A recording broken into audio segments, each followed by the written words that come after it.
वजीर आला पंजाब मरियम नवाज कच्चा पुलिस हमले में जख्मी पुलिस एहलकारों की अयादत के लिए शेख ज़ैद हस्पताल रहीम यार खान पहुंच गईं।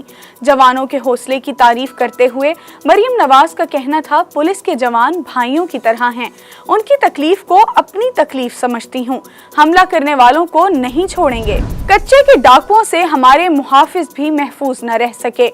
सादकाबाद कच्चे के डाकुओं ने मखवी पुलिस एहलकार अहमद नवाज की वीडियो जारी कर दी। पुलिस एहलकार की डीपीओ से रिहाई के लिए इक़दामात करने की अपील। मखवी अहमद नवाज ने कहा, मुझे डाकुओं से बचाया जाए, अगर डाकुओं के मुतालबात पूरे न किए गए तो ये मुझे कत्ल कर देंगे। दूसरी जानिब माचका वाक़ये में अगवा होने वाले कांस्टेबल का मुकदमा पुलिस ने डाकुओं के खिलाफ दर्ज कर लिया। पुलिस के मुताबिक मुकदमे में दहशतगर्दी, अगवा समेत मुतअद्दिद दफात शामिल की गई हैं। पशीन में पुलिस लाइन के करीब धमाके में 2 बच्चे और खातून जाँ बहक, 5 पुलिस एहलकारों समेत 12 अफराद जख्मी।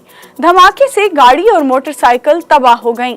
सदर आसिफ जरदारी, वजीर आजम शहबाज शरीफ और वजीर दाखिला मोहसिन नकवी की धमाके की मजम्मत। वजीर आजम शहबाज शरीफ ने कहा, जिम्मेदारान की निशानदही करके करार वाक़ई सजा दिलवाई जाए।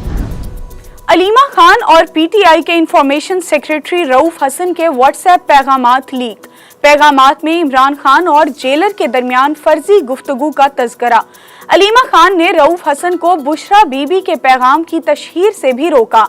सिक्योरिटी ज़राए के मुताबिक बुशरा बीबी से मंसूब पैगाम में इमरान खान से जेल मुलाकात का जिक्र है, जिस पर अलीमा खान ने कहा, बुशरा बीबी का पैगाम अहमकाना है, उनका डिसइंफॉर्मेशन सेल लोगों को उकसा रहा है, बुशरा का पैगाम आगे ना बढ़ाएं, इमरान खान ने ऐसी कोई बात नहीं की। वजीर इत्तलाआत अता तारड़ कहते हैं कि अलीमा खान और रऊफ हसन की व्हाट्सएप गुफ्तगू से साबित हो गया कि बुशरा बीबी डिसइंफॉर्मेशन सेल चला रही थी। पीटीआई आज खुद इंतशार का शिकार है। वजीर इत्तलाआत अता तारड़ ने मजीद कहा, इमरान खान और बुशरा बीबी को जहर देने का बयानिया बनाया गया, जो बिल्कुल झूठ था। अलीमा खान ने बुशरा बीबी की गुफ्तगू को गलत और झूठ करार दिया है। कराची खैरात पर चल रहा है, सेहत और तालीम जैसी बुनियादी सहूलतें भी मुयस्सर नहीं। रियासत जवाब दे, टैक्स का पैसा कहाँ जा रहा है। वफाकी वजीर खालिद मकबूल सदीकी की मीडिया से गुफ्तगू, कहा कि जागीरदाराना निज़ाम जबर के साथ मौजूद है, लेकिन इसको फख्र से जमहूरियत कहा जाता है। निज़ाम बचाने के लिए सियासी लोग बात नहीं करेंगे तो और कौन करेगा। वफाकी वजीर सनत और पैदावार राना तनवीर का बेनजीर इनकम सपोर्ट प्रोग्राम में 20-20 ग्रेड के अफसरान के नाम दर्ज होने का इंकशाफ। कहा, बेनजीर इनकम सपोर्ट प्रोग्राम में रजिस्टर्ड अफसरान यूटिलिटी स्टोर से सब्सिडी ले रहे हैं।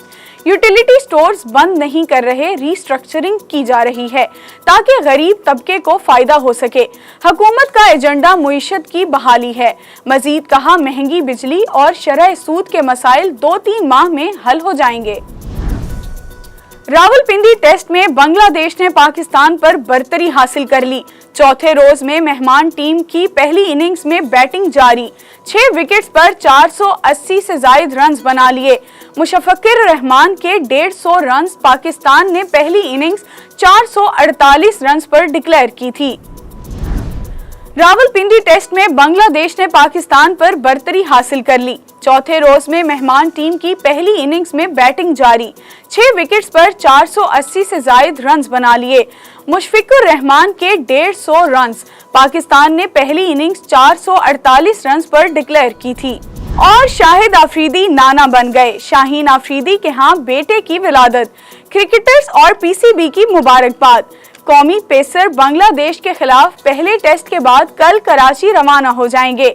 शाहीन गुज़िश्ता साल फरवरी में इंशा आफरीदी के साथ रिश्ता अज़दवाज में मुंसलिक हुए थे।